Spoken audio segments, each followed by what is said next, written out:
Happy Saturday. Today is April 1st, actually my sister's birthday, April Fool's Day. And today we're doing something super exciting. We're getting this garden situated and I'm renting a tiller in like under an hour. It's about 11 right now. I have that rented for 12 o'clock. And I just want to give you a couple updates, like things I'm using. We're gonna use a tiller because this area is huge, and it was cheap at Home Depot. It'll be about $50 with tax to rent this for an entire day. So hopefully we can get everything done. I'm assuming we can, but I'm really excited. I also got a new plant. So this hydrangea, which you can tell it's a pretty good size, was at Sam's for $21, and this was like the healthiest looking one, and it was white, which I wanted a white hydrangea, like so freaking beautiful. So I'm gonna plant this in the backyard somewhere around here. I haven't decided where yet, so we'll see about that. But I got this hydrangea. It's so freaking gorgeous. Got a good amount of water today. Now for this tilling and everything, I also got something called a soil conditioner to like amend the soil, because we have such heavy dense red clay. You have to amend the soil, and I was looking up things like about compost and different things like that, and I found in a YouTuber, which I will link the video down below, who lives, I believe, in like Raleigh or somewhere in North Carolina, very similar soil type, and he was talking about amending the soil. And if you use compost, yes, it's great with like nutrients and all that stuff, but it still holds on to a ton of moisture. So he recommended this. It's called soil conditioner, and it has a lot of organic matter in it still, but it's gonna allow a lot more drainage. It has like I think like bark and I don't know, stuff like that in it. So I'm gonna mix that with the clay soil to condition it and get it all good. So I got 10 bags of that. We'll see if that's enough. Since I'm mixing it with the soil, so there's all the bags. Since I'm mixing it with the soil, I didn't want to like go overboard, but I can always run to Lowe's and get more. So this is what I got. It was about $4. I believe a little over $4. The whole thing was $48. So yeah, around $4 or $5. And then this is way more affordable than like the Miracle-Gro garden soil, which has like fertilizer and stuff in it. I'm gonna fertilize with like fish emulsion. I've done that before. Works great on like house plants, and you can use it in the garden. So I'm gonna do that, and it saves money in the long run because you can get a lot out of that. And the Miracle-Gro garden soil is like not like really expensive, but it's a lot more expensive than this. So I'll be spending a lot more money, and I'm trying to do this as affordably as possible, but still doing it on like a big scale, you know, like this is a huge area. This like fence to fence here is like 64 feet, I want to say, and then I'm going to go at least 3 of these panels, which is like 24 feet. So it's a big area, and I'm going out about 6 feet, I want to say. So huge area, and I'm so excited it's here, you guys. It's gonna transform the backyard like crazy. The other thing I wanted to tell you is that right now Lowe's has a sale on mulch. So it is $2 a bag right now instead of like almost $4 usually. So if you need to mulch, definitely do that. I think it ends on the 13th, the 12th or 13th of April. So definitely get your hands on some mulch if you need it. I'm going to be getting so much. It's 5 for $10 basically. So I'm very excited for this, you guys. I got to go like get ready to go get this tiller.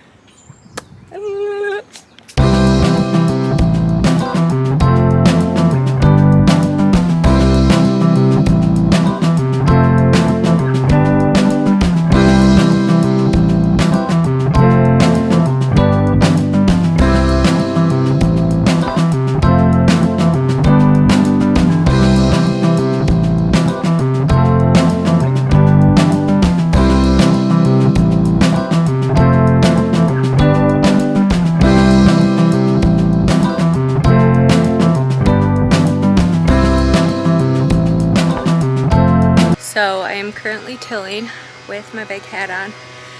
It's a workout. My forearms are definitely gonna be sore. Right now I've done like half of this one side, but I definitely need to do it deeper. It's just I'm doing kind of like the surface, like the grass and stuff, and then go back over it again. Caleb's gonna also help me do this because it's a big area. It's making such quick work of it though, and the soil is definitely so much fluffier, so it's gonna be really good. And I have to mix in all of the other bags of like this soil conditioner stuff, but so far it's going pretty good.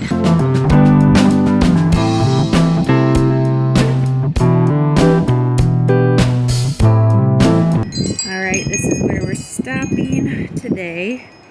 It's all like pretty much mapped out and stuff. I still gotta like cut it in better and do a bunch of things, but it's taken shape and I can definitely see the vision coming to life. I'm so excited. It's gonna look so freaking good. It is the next morning after tilling up all the garden space that we wanted to do yesterday. Caleb and I took turns tilling up stuff. I definitely did most of it, or like more of it than he did, but that was also partly because it's like my project, you know? I'm the one that really wants all this done. He did help a lot in this fact of like adding the soil conditioner. I didn't talk much during it because we just really wanted to get it done. We have to go return the tiller at noon today. It's like 9 a.m. before noon, so that we just get charged for a day. Originally I was like, you know, if I need to, I could do it today, like this morning, but obviously I didn't want to have to do that because it's just exhausting, you know? So the main thing about the tiller, it's not like difficult to use in the sense of like the mechanics of it, I guess. It's pretty simple. It's just exhausting because it's so powerful. And it has to be powerful, but like since the thing spins so quickly, it has a mind of its own almost. Yesterday and today, like I was so achy in my forearms and like the muscles, like you have to squeeze the lever. This hand especially that was squeezing the lever hurts so bad. Let me get my coffee. I've got my latte. It's painful, you guys. Like, so this one hurts really bad from like squeezing, so like my actual hand hurts, but my forearms hurt so bad. Like it hurts to hold my phone, especially last night. It hurt so bad. And then my upper back, because you're basically doing like rows like on a cable machine the entire time, and then my biceps, because those are flat, like my whole upper body is kind of wrecked from that. So that was a great workout. And your core too, because you're bracing your core the whole time. So if you want a great workout and also get yard work done, then there you go. But I'm so glad I rented it. It was so beneficial. It's going to be so much better to plant things. Like the ground is all loosened, which is amazing because it was so compact. I haven't like wet down the area at all.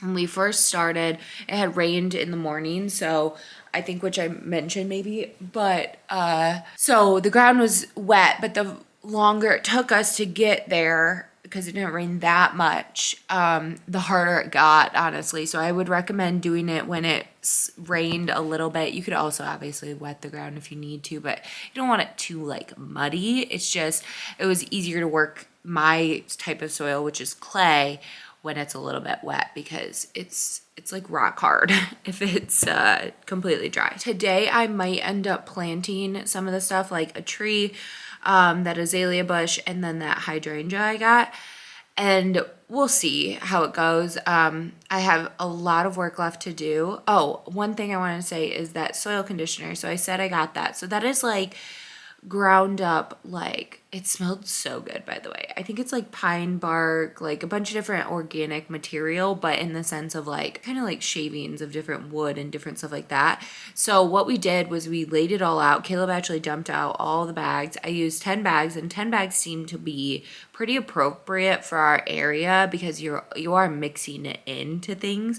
And like I said, it's like 64 feet on one side and like 4 to 6 inches out. We had to do 4 inches, or not inches, 4 feet out. 64 feet by 4 feet or 6 feet at some places.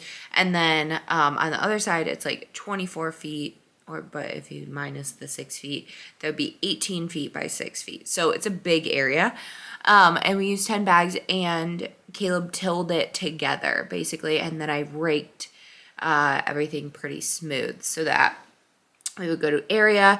I do still have some garden soil as well that I might just like sprinkle over the top, but I don't think I'm going to use any like compost or topsoil or anything like that in there because we did get it all tilled up. Oh, so there's so much to do. Obviously plant everything, but I still need to like clean up all the edges because it's not like a super defined area. I'm still toying with the fact that if I should use landscape edging or if I should just, I've seen people use this trenching shovel, which I have, and then like making a really cut clear line and, you know, do it that way.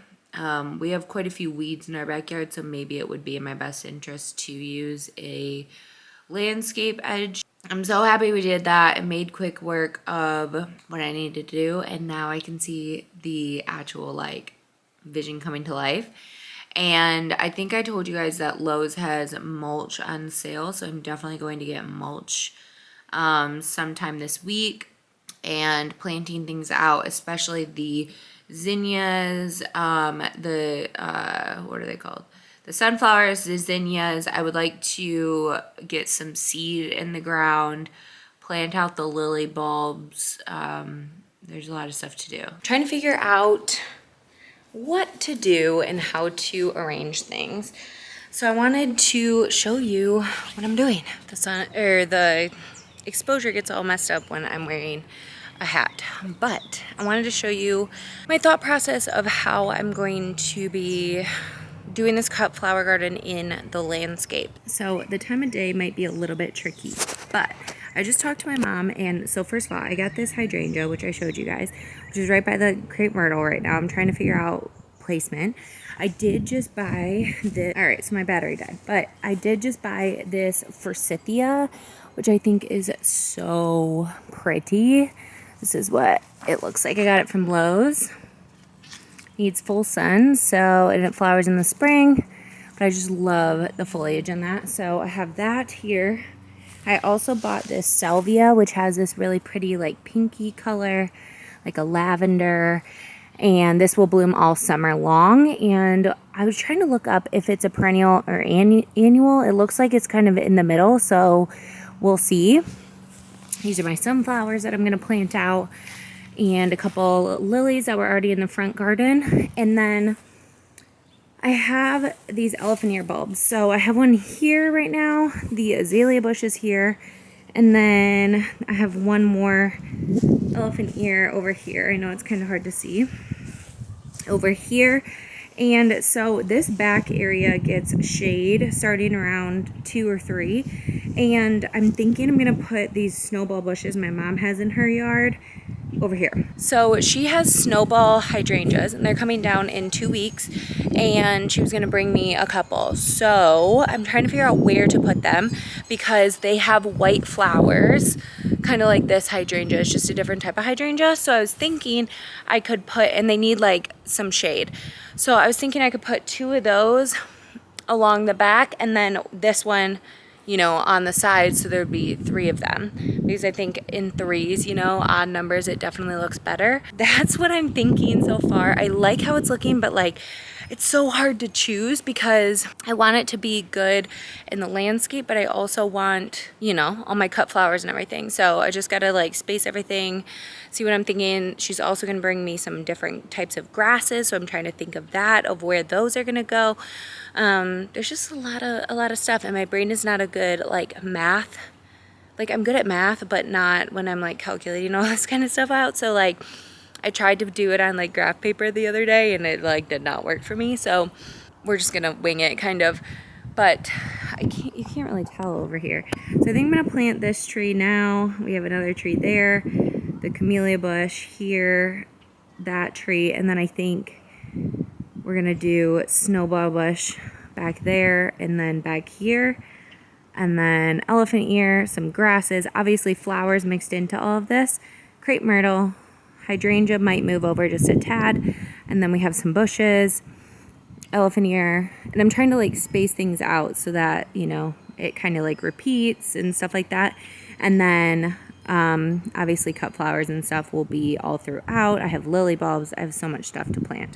So honestly, it's way harder to do this from scratch than it is when like in the front garden, you know, I kind of have slowly put some stuff in, not a ton because I just haven't put the time into it, but this backyard, I'm doing all from scratch. So it's interesting. I've never done this before. So I know I'm going to make mistakes, but that's okay.